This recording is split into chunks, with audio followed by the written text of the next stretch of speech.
So today is Youth Sunday, and as is a tradition, our two seniors will be giving the homily. So please welcome Daniel Sweetser and Barbara Schavlanbd.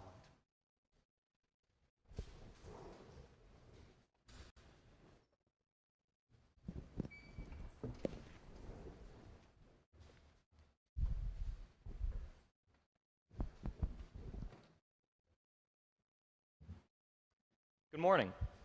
Good morning. Okay. First off, I want to thank all of you. I love this church, and I'm happy to call it my home after attending it for the past 18 years of my life. I truly could not have hoped for a better church to attend, and this opportunity means so much to me. Thank you, Ted and Daniel, for being amazing ministers. Thank you, Mr. Herbert, for working with me on my Eagle project in sickness and in health. And thank you to my family, who shaped who I am today. What does it mean to be a good person? When looked at it from a religious angle, as we are prone to do in a church, this question can be answered rather simply. In Christianity, this means following the Ten Commandments, doing unto others as you would have done to you, loving thy neighbor as thyself. In Islam, this could mean following the 5 pillars, giving to the poor and the needy, making a pilgrimage to a holy city. In Buddhism, they have the Eightfold Path and the 5 precepts. Do not harm or kill living things. Do not speak unkindly or tell lies. When inspecting the beliefs of major religions, you find a considerable amount of overlap in what they consider to be a righteous and a moral life. Looking at this question without the lens of religions offers a fuzzier image. The line between good and evil can be blurred, and what some people think as despicable, others view as righteous. Even within religions, within Christianity, there is disagreement on what gets you into heaven, what gets you into hell, if hell is even populated at all. In fact, there's a whole show dedicated to this, called The Good Place, but I'll get back to that one later. Most people can agree that there are a few things that are off limits. Murder, for one, is often frowned upon. Stealing is generally disliked, though taking bread to feed a starving family is a hotly debated discussion. Images of Robin Hood also come to mind. People who disobey these rules and regulations are given labels. Sinners, we call them. Depending on the sin, we may also call them criminals. In today's gospel, Jesus sits down and eats with these people who have been labeled sinners. Even worse, he sits with tax collectors. I was intrigued by this grouping. Why does your teacher eat with tax collectors and sinners, the Pharisees say? At first I figured that a hatred of the IRS was powerful enough to transcend generations. It wouldn't be that surprising. But the answer goes a little deeper than that. Tax collectors in the days of Jesus were Jewish people who had been recruited by the occupying Romans, effectively making them traitors in the eyes of the Jewish community. They collected taxes, often through unsavory means, and gave it to the Romans, who promptly used the newfound funding to oppress the Jewish people. To many then, as it does to many today, this taxation was seen as a form of stealing, one of those aforementioned no-nos. Thus, tax collectors were grouped in with sinners. In fact, they were often thought of as worse than sinners, which makes the question all the more potent. Why does your teacher sit with tax collectors and sinners? These people are traitors, the lowest of the low, and yet the Son of God offers them a seat at his table? Though the question was not directed at him, it was directed at his disciples, Jesus answered, "Those who are well have no need of a physician, but those who are sick." This answer makes a lot of sense. Those who are already pious do not need someone to tell them how to live a moral life. They have already found the tools they need and can climb high.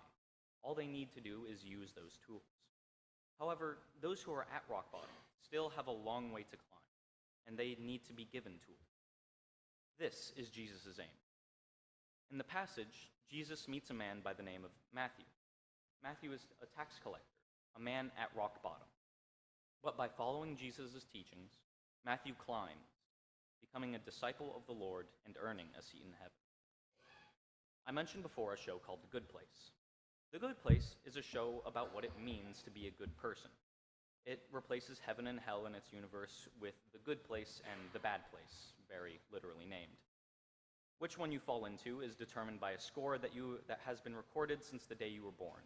Each action is assigned a certain value, positive or negative, and when you die, the sum of those actions determines where you go. Eleanor, the main character, has been put in the good place. Unfortunately, there has been a mix-up. Eleanor was supposed to go to the bad place, but she was swapped with someone of the exact same name who died at the exact time. A cosmic tragedy for the other Eleanor. Looking at Eleanor's life, it was clear that she, like Matthew, was a sinner. However, instead of sitting back and enjoying her unearned paradise, Eleanor tries to climb out of rock bottom and become a good person. Throughout the show, we see Eleanor gradually become a better person until she is truly deserving of a spot in the good place, like Matthew earned his seat in heaven. So now, back to the question at hand. What does it mean to be a good person? I propose that is not the true achievement of piety, but the true and honest pursuit of it that makes one good. Some people are born into awful circumstances that force them into terrible actions. This is not their fault. It is the circumstances of one's birth that determines who they are, but what they choose to do with the life they are given. Ask yourself every day, am I better than I was yesterday? The answer may not always be yes, but the important thing is that you pursue that ideal, that every day you strive to be a better person. For the ladder we climb is a long one, and the end is nowhere near important as the journey.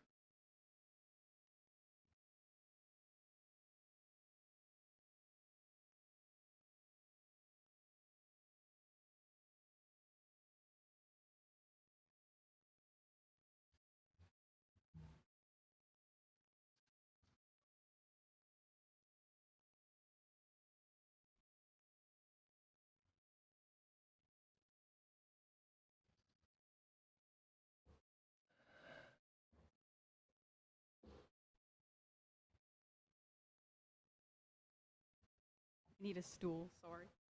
Okay. Good morning, Pohick. For those of you who don't know me, my name is Barbara Schavlanbd. And before you ask, the boot is because a few weeks ago at prom, I rolled my ankle and ended up breaking my foot. But now I have an unforgettable prom story, so it'll be funny in a few years. So today, I want to take my time up here to tell you about the community I have found here at Pohick. The welcoming community at Pohick is what really drew my family to this congregation over 10 years ago. I also know this isn't a unique experience to just my family.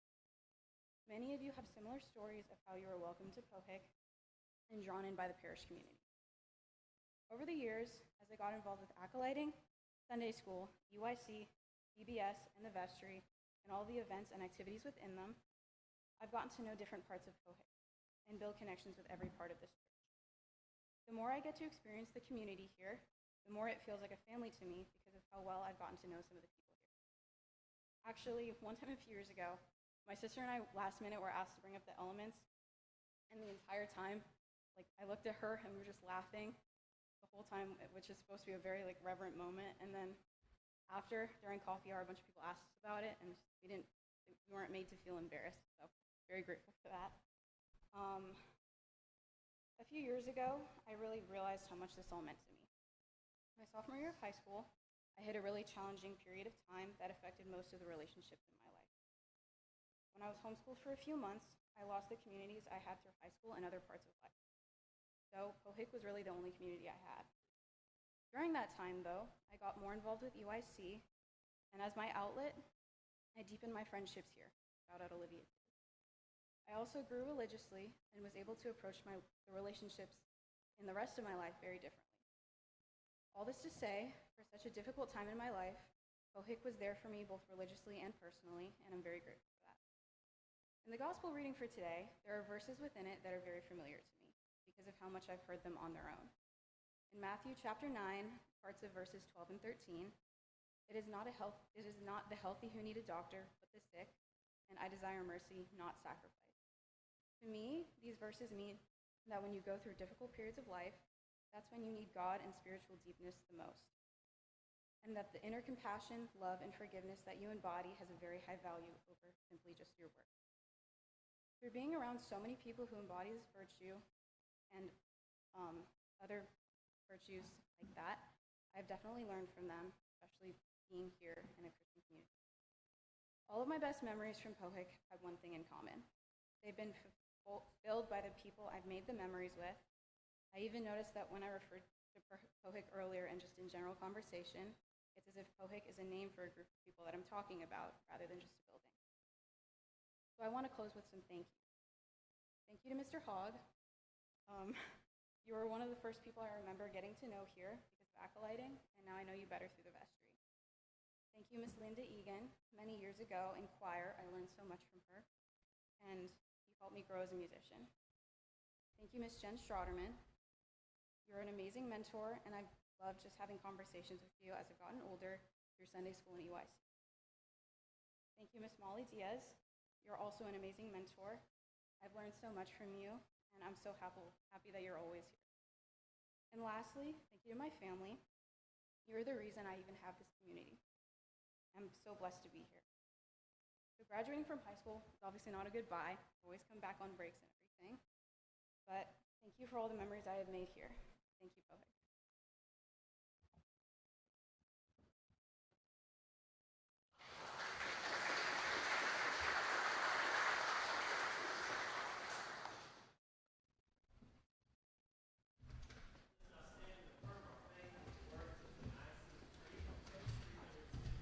In your prayer book. We believe in one God, the Father, the Almighty, maker of heaven and earth, of all that is seen and unseen. We believe in one Lord Jesus Christ, the only Son of God, eternally